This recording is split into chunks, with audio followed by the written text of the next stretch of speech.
Uncle Lester has taken a turn for the worse. That's a phrase I heard a lot around the first of this year. Another phrase that came up a lot was complications resulting from diabetes.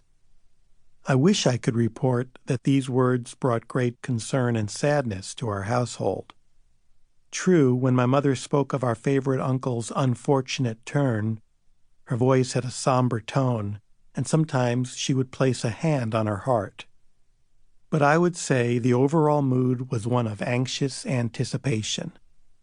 Once I actually saw my father rub his hands together when he mentioned that Uncle Lester was not long for this world. December 25th might have come and gone, but there was a sense that Christmas was still just around the corner. To be fair, I should mention that my father worked for a company that manufactured and installed insulation material. He often complained how the synthetic fibers made his hands itch, and that could have been the reason he was rubbing his hands together. Nevertheless, the only person who seemed genuinely worried about our favorite uncle was my sister Leslie.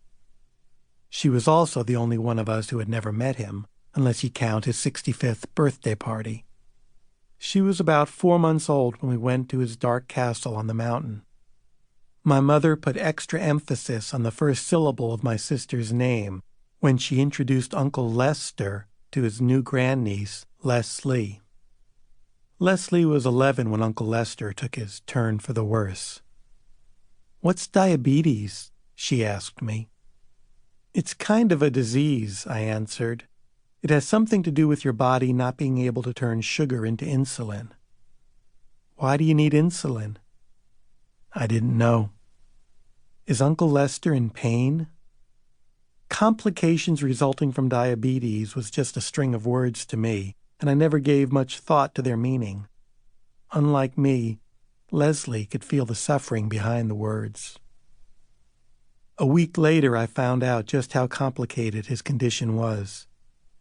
My Uncle Lester had become blind. "I guess he won't be playing cards anymore," my father said, rather callously, I thought. It was the first time I'd ever heard anything about my uncle and cards.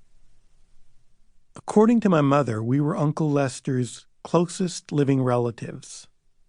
By this, I think she meant we lived the closest, which I doubt had any legal significance, but she seemed to think this was important if, God forbid, anything should happen to him.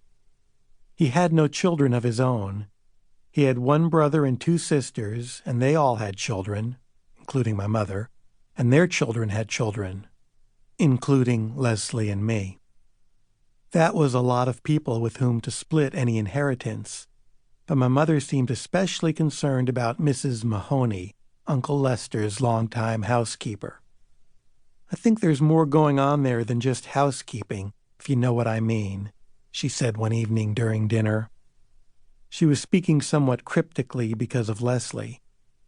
I knew what she meant, of course, and I'm pretty sure Leslie did too, but I really didn't want to think about my old uncle and his aging housekeeper while I was eating.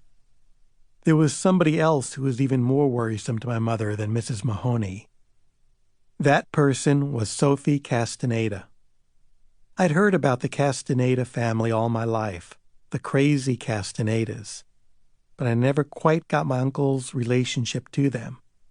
It was complicated, to say the least. From what I understood, Sophie Castaneda was the daughter of Uncle Lester's ex-wife's crazy sister. When Uncle Lester was in his 20s, he had been married for less than a year. His wife had a sister who went insane. The sister had a daughter named Sophie King, who later changed her name to Sophie Finnick and then became Sophie Castaneda when she got married. See what I mean? According to my mother, all the Castanedas were bonkers. I met Toni Castaneda, Sophie's daughter, at my uncle's 65th birthday. Toni was about 6 years old, and I remember I was glad to find someone my own age to play with. Toni ran up to me. She covered her ears with her hands, her elbows sticking out, and shouted, "Shut up! Leave me alone!" And then she ran away. She didn't do that just to me.